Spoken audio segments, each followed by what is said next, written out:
Ô, Vitor, só voltando um pouquinho para trás, como você falou assim, aonde que a gente se espelha para criar as normas fiscais tributárias no Brasil, né? Então, por quê? Como você, será que a gente se parece ou se espelha muito na Europa, nos Estados Unidos? Muito no padrão consumo brasileiro, muito vem do padrão americano, né? Mas da onde que são as nossas referências agora e principalmente aonde são e para onde que nós vamos, né? Será que essa simplificação primeiro, que acho que é o foco no curto prazo, a princípio nos primeiros semestres de 23, é o foco nos impostos sobre o consumo, né? Uhum. Depois a gente discute, talvez, num segundo momento, a parte renda. de renda, né? Uhum.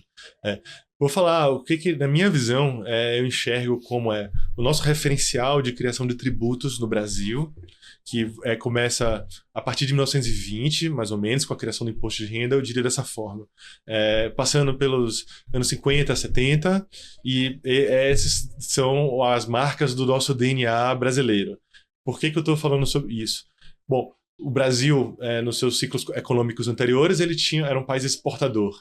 Então, você tinha tributação sobre o comércio internacional, a paradigma do mercantilismo. Chega no 1920, que a Revolução Industrial chega mais fortemente no Brasil, né? 1890, 1930, 1890, 1920, um pouco arbitrário aqui as linhas. A gente começa a ver o crescimento do setor de serviços, vem o imposto sobre a renda. A gente chega nos anos 50, Guerra Fria, dualismo, o que faremos? Seremos capitalistas? Seremos comunismo? O que seremos? Teremos que pensar no bem-estar das pessoas. E aí vamos pensar um pouco com o coração. Vamos pensar com um pouco com o coração, vamos criar uma previdência social, vamos criar fundo para dar treinamento para o trabalhador, vamos criar um fundo para desenvolver a tecnologia nacional, vamos criar fundos que até são fundos que até amarram o próprio orçamento federal e as verbas chegam carimbadas lá. Então, você tem muitos tributos, porque vários deles têm uma destinação certeira. E para você criar motivos para criar tributos, é muito fácil, porque tem muitos bons motivos para você, muitas boas causas para você selecionar. Só que cada vez que você cria uma nova causa, você cria um novo tributo, você cria um novo fundo, você está criando mais um engessamento. Qual é o novo paradigma que eu acho que é daqui para frente? Primeiro, mais fortemente, decidir se nós vamos ou não vamos aderir de fato ao CDE. Ao CDE, dito de forma até pejorativa, seria o clube de países ricos. Não é isso, não é dessa forma como eu enxergo. Eu enxergo que é um centro, uma potência de pensamento sobre como um país democrático deve funcionar, o que deve funcionar, como deve funcionar. Por exemplo, regras de licitação.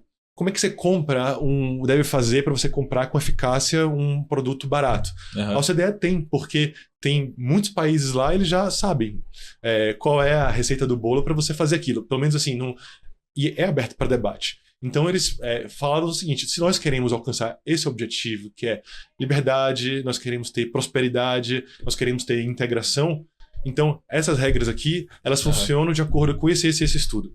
Então a OCDE, ela funciona como um líder, como um grande farol, ou um think tank.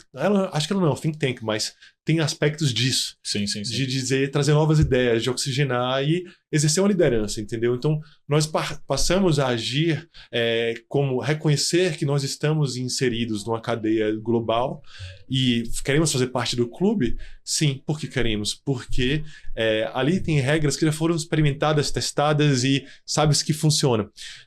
No caso, voltando ao exemplo, no caso dos tributos, por exemplo, uma parte da reforma tributária vai ser alinhar o imposto de renda brasileiro com o imposto de renda da forma como se pratica em outros países. Isso vai viabilizar, por exemplo, o Brasil assinar um acordo contra a dupla tributação com o Reino Unido, com os Estados Unidos. O Brasil tinha um tratado contra a dupla tributação com a Alemanha rompeu o tratado porque não queria mais dialogar com o Brasil. Isso é verdade. Então, assim, porque o Brasil atua hoje, esse é outro ponto para debate, mas dentro de um paradigma protecionista. E as regras fiscais, elas são um caminho fácil por onde o protecionismo se exercita.